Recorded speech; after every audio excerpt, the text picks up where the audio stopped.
Welcome to Cindy's Library. This is Cindy, and today I'm going to tell you about how the second week of Victober has been going. So let's get to it. First of all, I finished Hester by Margaret Oliphant. Some 20 or 30 years before the main story starts, this is in the first 2 or so chapters, there's a prominent family in a small town that has a bank that is trusted as much as the main Bank of England, run by the family of Vernon. Has been, that's on its third generation at that point. The current director's not so good, and he ruins the bank, but his cousin, who has a fortune of her own, saves the bank. Now we get 20 or 30 years later, and the man, John Vernon's wife, now his widow, and a 14-year-old daughter when they first come. Yeah, they've been on the continent since that time, so Hester was born there. That is the daughter's name. So Widow and Hester, they come back to this town, and Catherine does provide lodgings for them, which is well, since apparently John Vernon never learned how to be truly good with money. But from the first, Catherine and Hester rub each other very, very much the wrong way. Hester's a very independent young woman. She has her own ideas of what she wants to do with her life. She wants to do something, not just be an ornament to society.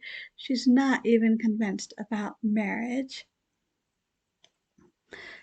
We also meet other of the Vernons, some of them who live in the old house that was converted for poor relatives who need a place. And we also meet Henry, who lives in the old White House. I guess it was new 20, 30 years ago. And then there is Edward, who lives in Catherine's house. She has her own place. And both of these have joint responsibility for the bank these days. They were specifically brought up by Catherine to do this. Hester meets both of them. Some interesting things happen with both of them.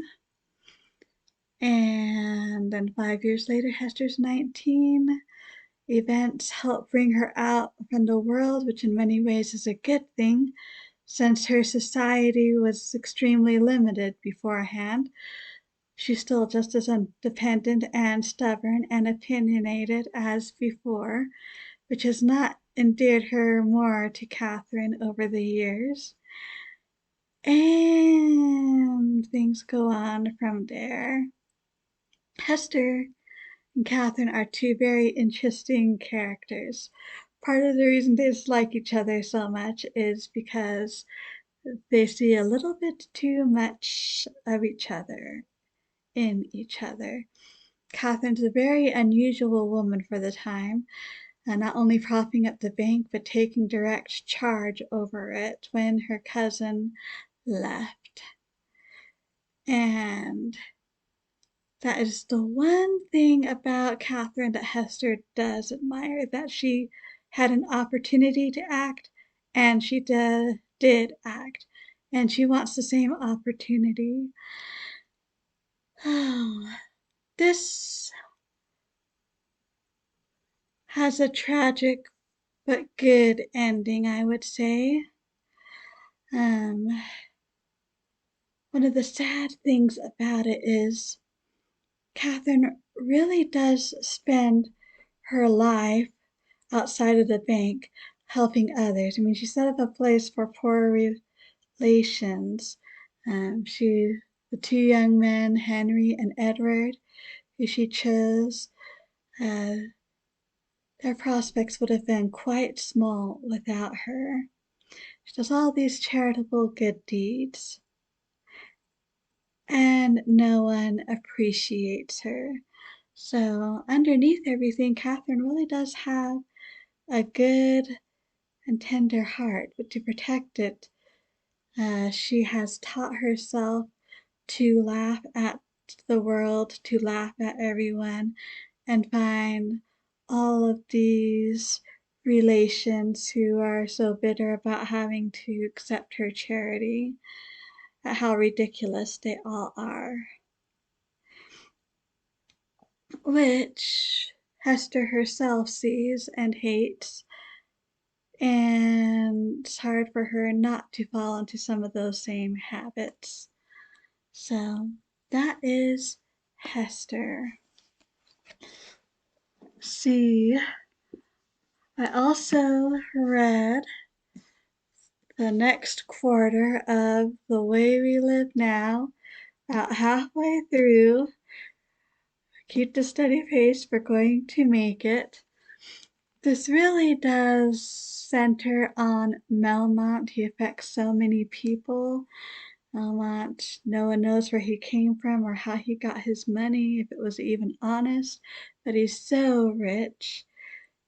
Doors have opened in society for him that would not have otherwise.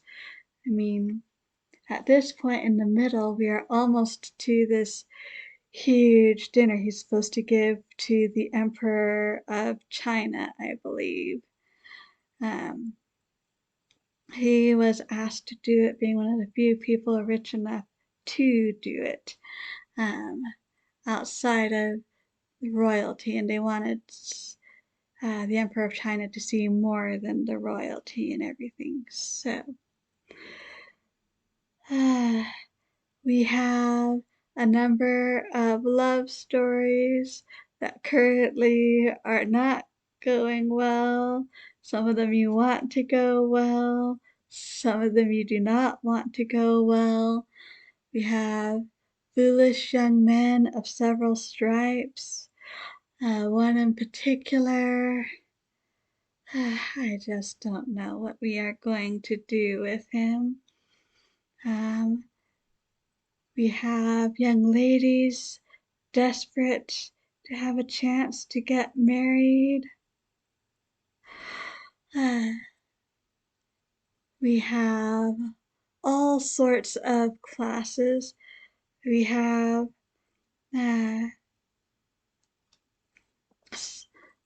all the way up to some of the nobility. We have gentry. We have squires. We have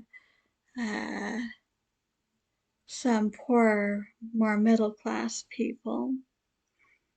So, interesting look at society.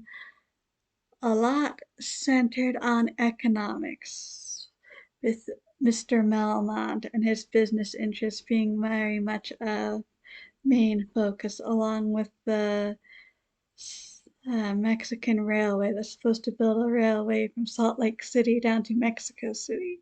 So, I have to see how this turns out. We're about to Mr. Melmont's peak, so we'll have to see what happens to him after that. See, what else did I do? I read the First Men on the Moon by H.G. Wells. I've read it before. This is a reread. There are a couple of positives. The biggest one is that H.G. Wells knows how to tell a tale. Even G.K. Chesterton and Tolkien and Lewis would admit that.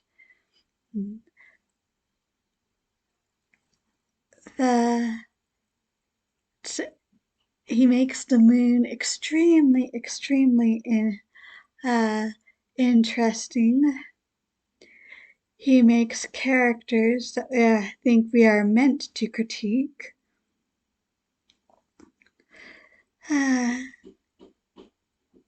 And so that is all to the good. But I don't love either of the characters. The one that starts with a B, he's the point of view character for the main part. At first you think he is normal, and I guess he is, but when they get to the moon, and I will grant him the moon is so different, I can't blame him for being scared. But he totally acts out on the moon in negative ways when they meet the Martian, or not the Caborites, the moon people. Or not Caborites, Selenites. And he has such ideas about imperialism.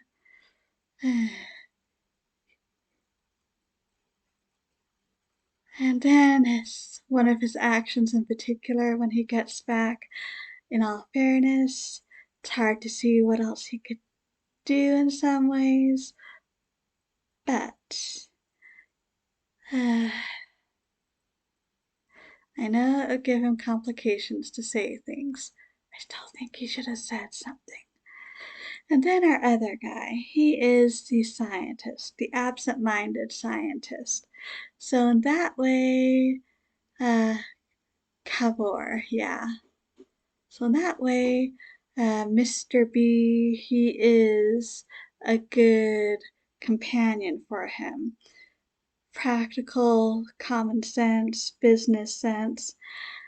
That way, their relationship is a positive. And I'll give Cavour this.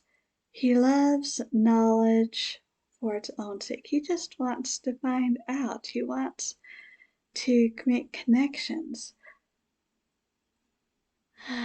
But boy, is he naive and doesn't think things through sometimes.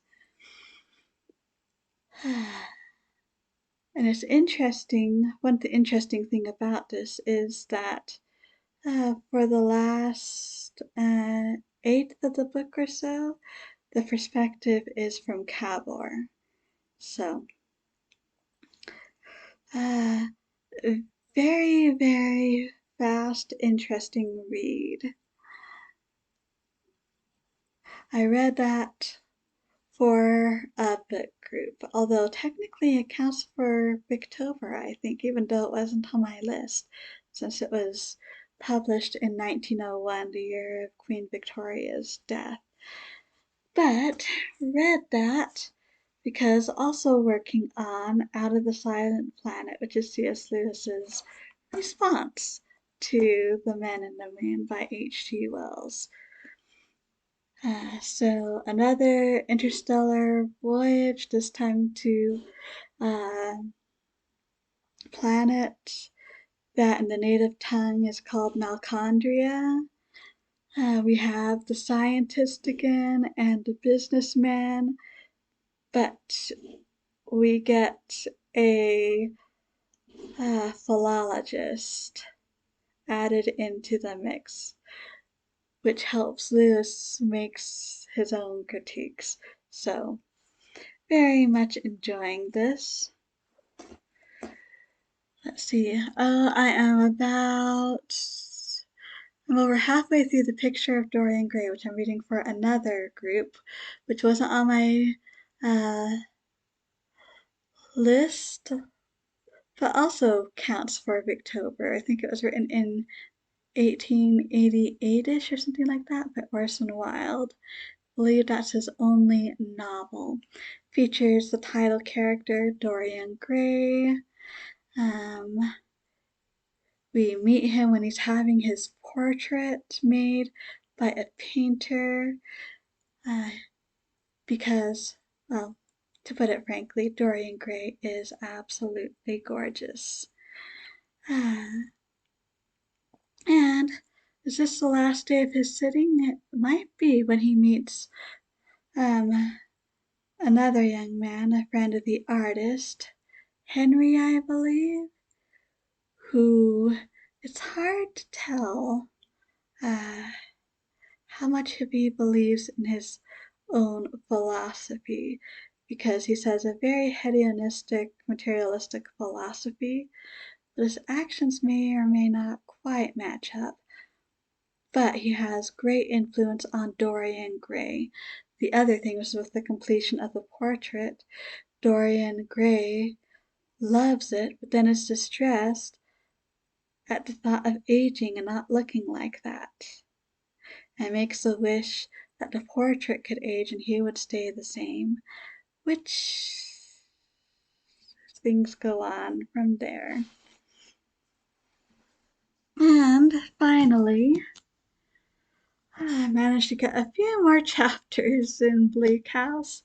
See what I can get done this next week. Oh,